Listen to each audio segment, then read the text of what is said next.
আজকে সকাল সকাল রান্না হয়ে গেছে, বেগুনের ভর্তা করেছি আর ভাত রান্না করেছি। রাত্রে কটা রুটি গড়াবো। এই ঠান্ডার সময় আসলেই ছোটোবেলাকার কথা অনেক মনে পড়ে। মা ছোটোবেলায় এই ঠান্ডার সময় সুতির কাপড় জড়িয়ে, যেরকম সোয়েটার আমরা এখন সোয়েটার পরি, তখন আমাদের কাপড় জড়িয়ে রাখতো। রাত্রেবেলা নিচে বিছুলি বিছিয়ে, চাটাই বিছিয়ে আমাদের শোয়াতো। ঠাকুমা কত ভালো ভালো ছোটোবেলায় নানা রকম তরকারি রান্না করে খাওয়াতো, বেগুন পোড়াতো। আমাদের দিকে তো বড় বড় ভাঙড় বেগুন পাওয়া যায়। উনুনে ভাত রান্নার সময় যেরকম ঠাকুমা ভাতের হাঁড়ির সঙ্গে বসিয়ে দিত, সঙ্গে সঙ্গে পুড়িয়েও দিত। তখন কাঁচা পেঁয়াজ ঝাল টাল দিয়ে মাখালে কত সুন্দর লাগতো। এখন যতই ভালো করে রান্না করো, এখন আর সেই আগেকার মতন স্বাদ লাগে না, কেননা ওটা উনুনের রান্না আর গ্যাসের রান্নার মধ্যে অনেক পার্থক্য থাকে। ওই জন্য এখন আর সেই রান্নার মতন ভালো লাগে না। তবুও সেই ছোটোবেলার দিনগুলোর কথা এখনও মনে পড়ে, যে ঠাকুমা দিদিমা কত ভালো ভালো করে রান্না করে খাওয়াতো। এখন অত খাই না, খেতে পারি না, কেননা কোথায় খাবো, এখন আমাদের সময়ও হয় না, কেননা কাজে ব্যস্ত থাকি সবসময়। বাড়ি যখন যাই দিদি রান্না করে, মা দিদি বোনেরা রান্না করে করে দেয়, তাই খায়। আমার বড় মেয়েও রান্না করতে পারে ভালো, ওর বাবার মতন। ওর বাবাও যেরকম রান্না করতো, আমার বড় মেয়েও ওরম দেখে দেখে ও রান্না করা ওরকম শিখেছে, কিন্তু ভালো রান্না করে আমার থেকেও। আর আমার দিদি একটা মার মতন কাজ করে, আমার বড় দিদি মার মতন আমাদের দেখভালও করে, ভালোবাসে। যখনই যাই দিদির বাড়ি, দিদি রান্না করে করে নানান রকম রান্না করে করে আমাদের খাতি দেয়। তাই এই ঠান্ডার সময় আসলে সেই সব দিনের কথা মনে পড়ে, যে ছোটোবেলায় যতই কষ্টের দিন ছিল, তবুও তখনকার একটা সময় একটা কত ভালো ছিল। আর এখন যতই সব কিছু থাকে, টাকা পয়সা সব কিছু থেকেও এখন সেই দিনগুলোর মতন এখন আর হয় না, কেন সে একটা দিন।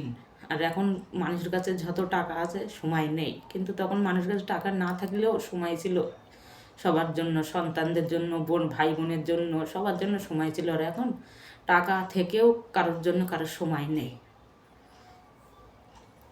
তাই আজকে সকাল রান্না করছি বেগুনের ভর্তা। সেই ছোটোবেলাকার কথা মনে পড়ছে, যে ছোটোবেলায় কত ভালো ভালো ঠাকুমা দিদি মা রান্না করে করে খাওয়াতো। এখন আমাদের আর আমরাও সময় পাই না খেতে, কি আমরা থাকি না সব সময় বাড়ি।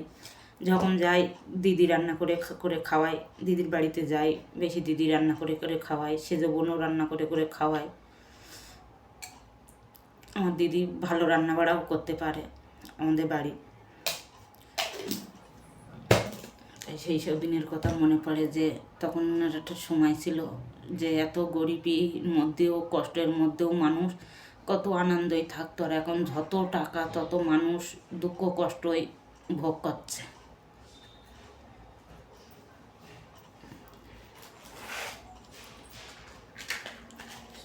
সকালবেলা তো পুজো অর্চনা যেমন তেমন করে গেছিলাম, কেননা একটু দেরি হয়েছিল উঠতে। এই জন্য আজকের সকাল সকাল একটু পুজো অর্চনা করেছিলাম, কিন্তু তাড়াতাড়ি করে গোপালের আর খাওয়াইনি, চান করে এমনি পুজো অর্চনা করে গেছিলাম। সন্ধ্যাবেলা এখন তুলসী মাতারও পুজো করে এসেছি, আর এখন ঘরে সন্ধে বাতি ধরাতে এসেছি।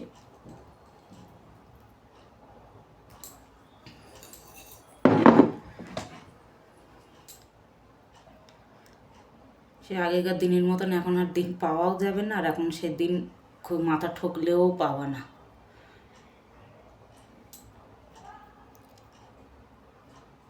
আগে যেরকম ভাই বোন সব মিলেমিশে কেমন সব থাকতো, আর এখন ভাই বোন কোথায়, মা বাবা কোথায়, কিরা কোথায়, কেউ জানে না ঠিক করে।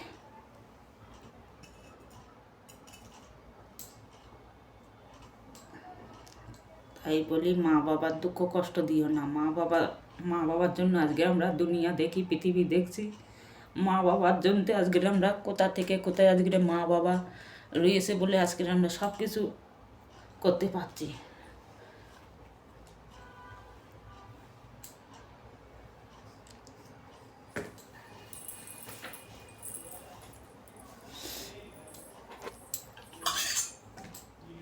এখন একটা ঘিয়ের প্রদীপ ধরিয়ে দিয়েছি, ওর সাথে এখন চিনি দেবো। এখন আমার কাছে ফল টলও নেই, তাই সকালবেলা মিছরি আর মিছরি দিয়েছিলাম, এখন চিনি দেবো, কেননা প্রসাদ দেওয়ার মতন এখন কিছুই নেই। মিছরিও আছে কিন্তু সকালবেলা একবার দিয়েছি, ওর জন্য এখন আর দেবো না।